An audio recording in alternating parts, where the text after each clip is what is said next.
Borneo is the third largest island in the world, and the northern region that comprises Sarawak and Sabah has been part of the Malaysian Federation since 1963. A hidden paradise, mysterious and unknown.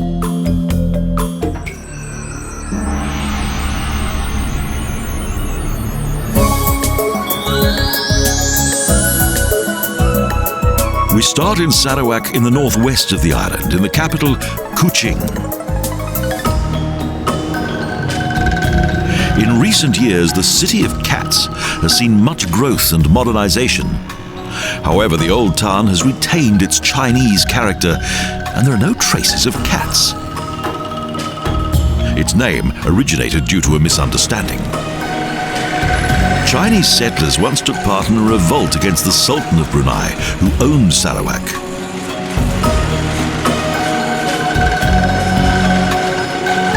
When British adventurer James Brooke sailed here, he managed to settle the argument, and consequently, the various cultures and religions of the region continued harmoniously under his supervision. Today, Islam is the country's main religion, as is highlighted by the relatively new and imposing National Mosque. This hill became a cemetery.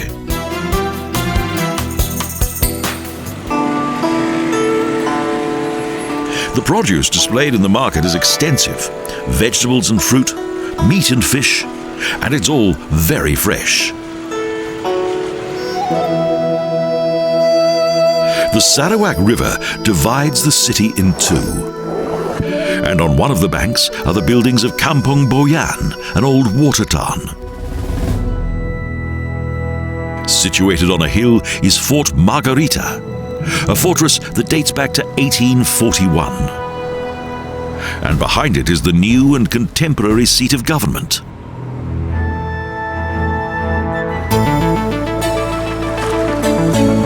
On the opposite side of the river is the waterfront, which is located in front of the actual city and its large hotels.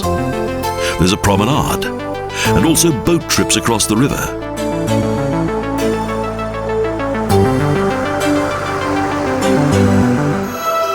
On this side of the river is an unimportant-looking building, and a monument serves as a reminder of the time of the White Rajas who once reigned here.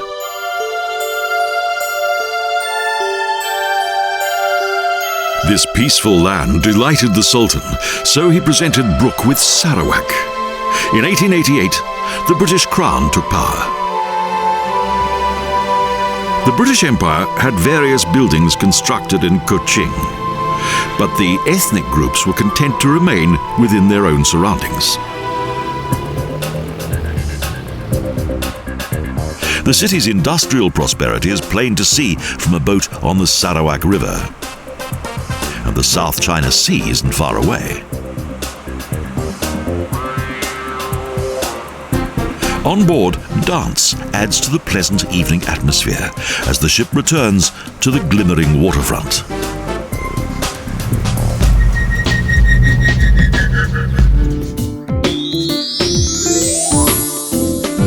Close to Kuching is a national institution that is popular with nature lovers from around the world.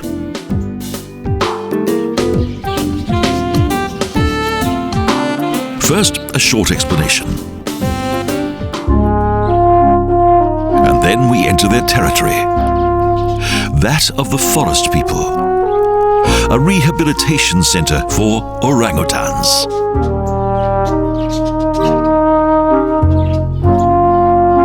In Simongo, both wild and orphaned orangutans are taught how to adapt to survival in the forest.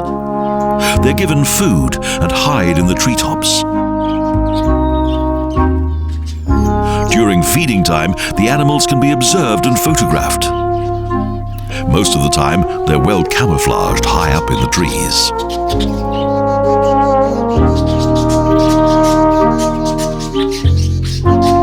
Little by little, the animal handlers reaccustom the orangutans to their natural habitat.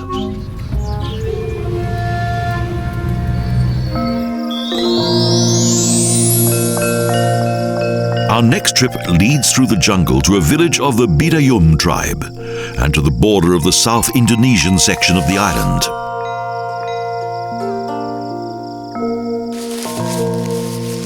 They continue to live in traditional longhouses and survive from agriculture and river fishing.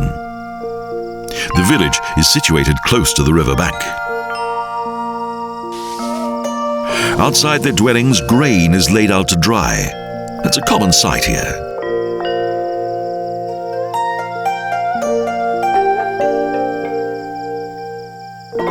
The longhouses measure up to 150 meters in length and are inhabited by several families. The enclosed porch in front of the living areas serves as a general living space.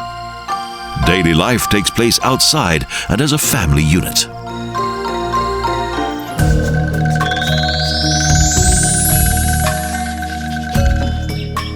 The Sarawak Cultural Village is a splendid project that provides a good insight into the Sarawak tribal life and indicates still further the cultures that exist in Borneo.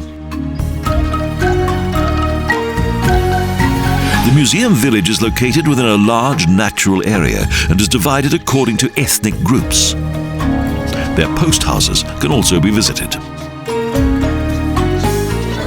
The amicable members of the tribes show off their colourful festive clothing as well as their weaving skills.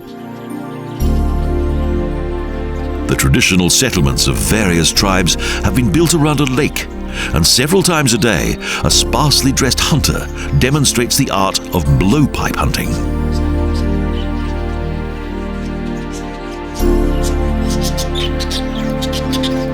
The Melanau like it high, and their high house is situated on decorated wooden pillars at the height of the treetops and can only be reached via a large number of wooden steps.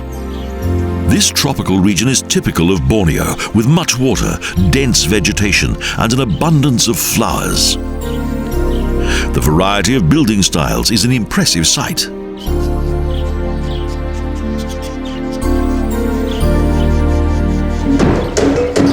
Dance performances in the large community theatre are a highlight of the day. Each ethnic group demonstrates its numerous dances and clothing. Everything reflects daily life. Each dance, movement and gesture has a special meaning, and the variety of dances is quite amazing.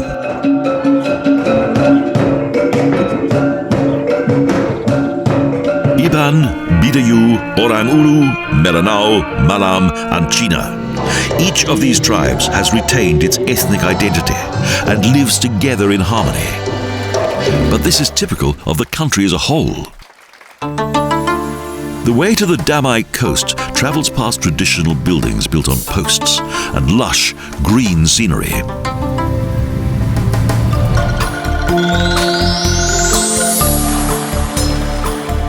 The Damai region is located on the eastern side of a small peninsula in the north of Kuching, a very remote coastal area with sandy beaches and palm trees. Indeed, the land here is so untouched that palm trees which have been uprooted by tropical storms still lie on the beach.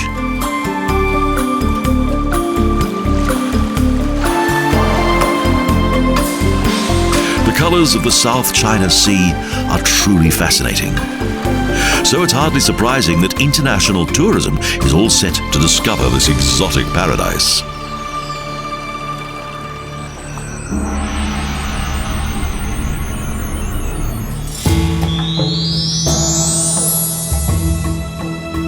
Between Sarawak and Sabah is the tiny sultanate of Brunei Darussalam. The capital, Bandar Seri Begawan, looks like something from an exotic fantasy. The splendour of the mosque of Sultan Omar Ali Saifuddin is a captivating sight. This Islamic landmark is also a symbol of great wealth that was built in 1958. It was named after the father of the present sultan.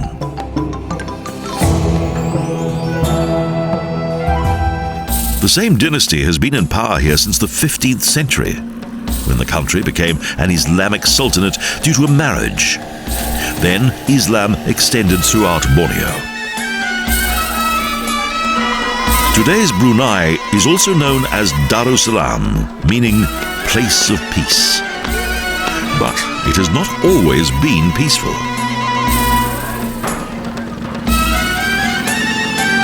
Bandar Seri Begawan is a modern town with wide streets, palatial administrative buildings, and various premises to let that are often empty.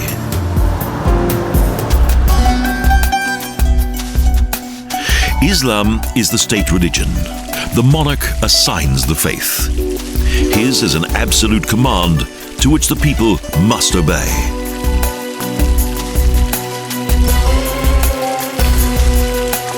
Just like his father, Sultan Hassanil Bolkiah had a mosque built to commemorate the 25th anniversary of his rule.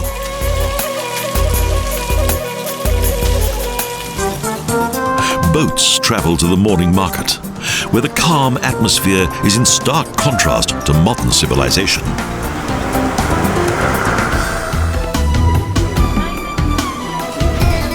The market was once used to exchange produce from the inland with produce from the coast. Fish and salt were exchanged for rice, fruit, and vegetables.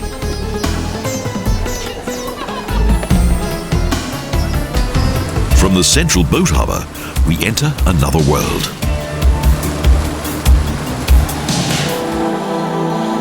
At the junction of two muddy grey waterways of the Brunei River, there's an historic location, Kampung Boyan, a water village. Each building and adjoining pathway is built on posts. Yet there is both an electricity and drinking water supply. But the humidity is almost unbearable. For those who live here, history is still alive. Time passes by slowly here.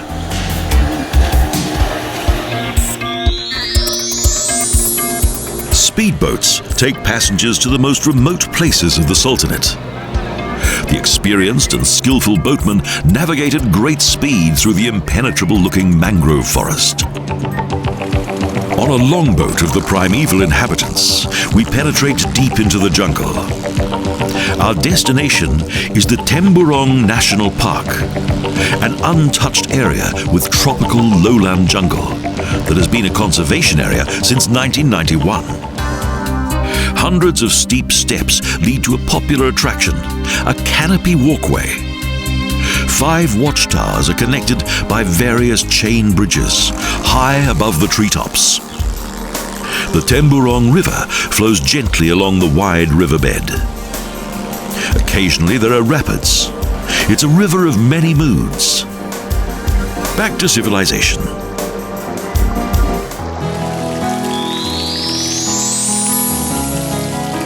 One of the richest men in the world, the Sultan of Brunei, not only owns a huge palace with 1,789 rooms, but also a splendid luxury hotel, the famous Empire. Here, everything that is on display is exquisite and expensive. The luxurious suites contain several bedrooms and the most modern equipped bathrooms. Indeed, the royal suites have a swimming pool in the living room. Huge marble pillars with golden decorations support the roof construction. And there are spacious pool complexes on the shore of the South China Sea. Much room for one and all. Brunei is like a fairy tale from the 1001 Nights. Sabah, the land beneath the wind, situated in northeast Borneo. Its capital is Kota Kinabalu. Up until the 19th century, the Sultan of Sulk and the Sultan of Brunei ruled over this remote region. At that time, European colonial rulers took power, and since 1963, Sabah has formed part of Malaysia.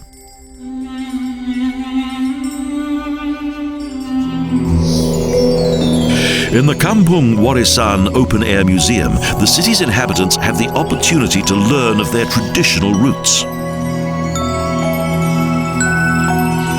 11 traditional huts of various ethnic groups such as Murat, Bajau, and Karazan are situated around a lake. Kota Kinabalu has no hint of colonialism because the original town of Jesselton was completely destroyed during World War II and almost all of its buildings are new. Within the city centre is the Wetland Centre, a small section of the original wetland area upon which the old town was constructed on posts. The remaining few buildings of the water town are supported by posts in the sea and are accessible by wooden planks.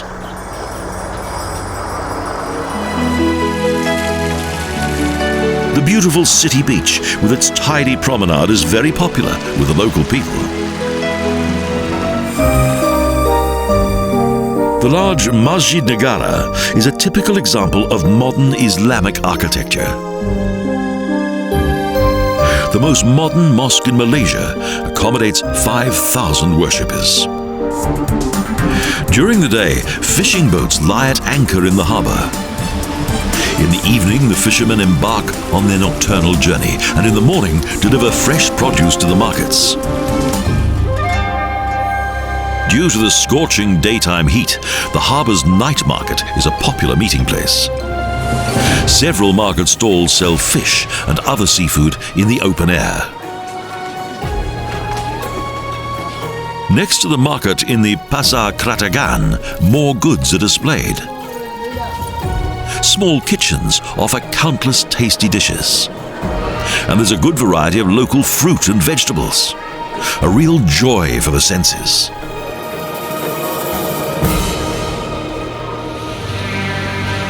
In the early morning, we travel about 200 kilometers south into the hilly land of the Murut.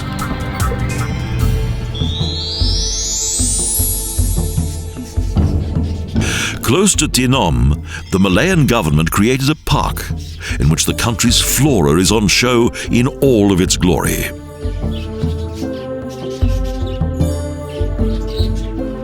In the center of Taman Pertanian is a lake around which grow many varieties of plant. Trading ships from all over the world once transported rubber trees, coffee, coca, and oil palms, as well as a large number of exotic flowers. But the remarkable variety available is so vast that this park alone and its various gardens are unable to display so many flowers. Next, a real venture is about to begin. A journey on a small train from Tinom to Bangai. The diesel engine is fueled, women in carriages, men in open goods wagons. The line follows the Das River that flows into the open sea. At the Bangai terminal, the diesel engine is connected to the opposite end and the return journey begins. The water level consistently rises, and in a few hours' time, Tinom station will be flooded for several days. We've been fortunate indeed. Now, a little history.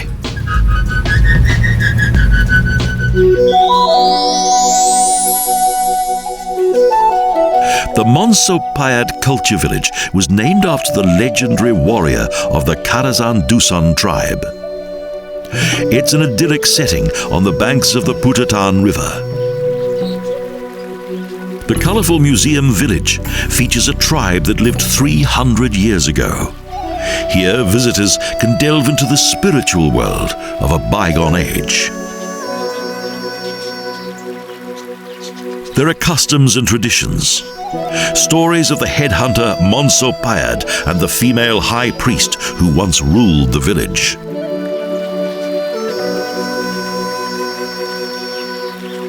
The tranquility of this place is so different from what must have been that of the living conditions of those distant times. In a communal building, a dance show is performed. The Sumazau dance from Pinampang, the Mongyeogol Somandai from Kudat in the north, and also the Anggalang Magunatip from Tinom in the south. Each dance of the various Sabah tribes, describing daily life, from hunting to ritual ceremonies.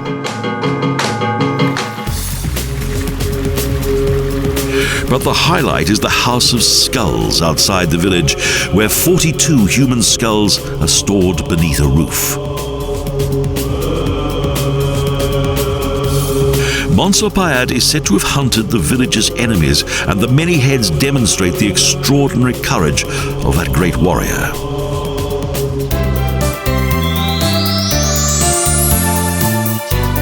The Lok Kawi Wild Animal Park in the south of Kuching is one of the most modern and best laid out animal parks in the region. A tribute to Borneo's animal kingdom. A herd of small elephants inhabits this large area, and several babies show that they're well and truly at home here. The rare sun bear also lives here. Orangutans are also content, although there are no jungle trees to entertain them. The banteng cow is not disturbed by a group of gibbon monkeys that jump from one tree branch to another.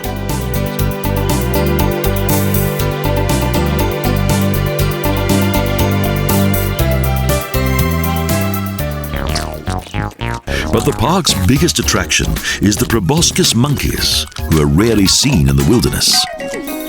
Active during the day, the proboscis monkey lives only in Borneo, where it inhabits the coast and lowlands. Only the male has this large, cucumber-shaped nose.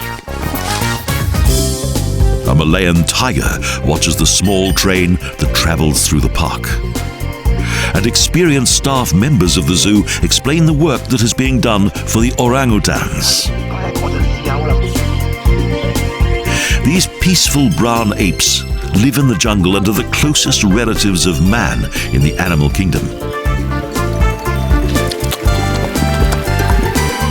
While seated upright in the water devouring fish, large otters entertain onlookers.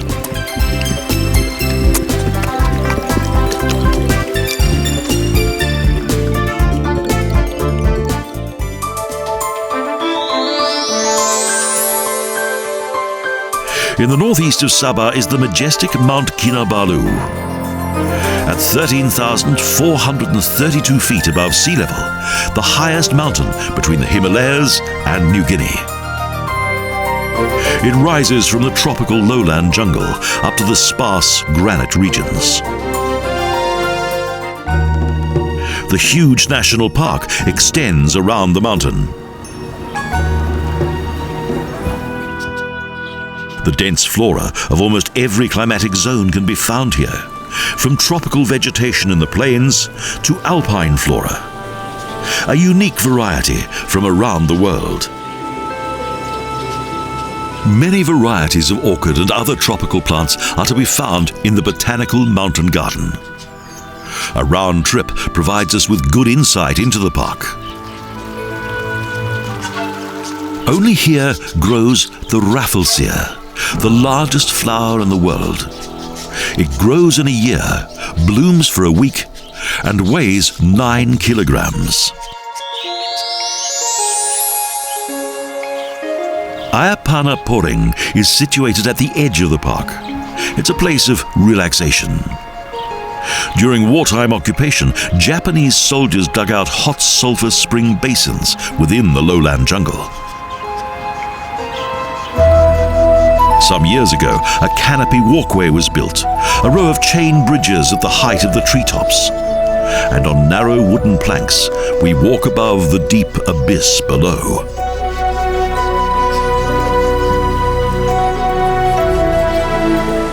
A nearby waterfall provides a refreshing vista. Ecotourism has featured here for some time.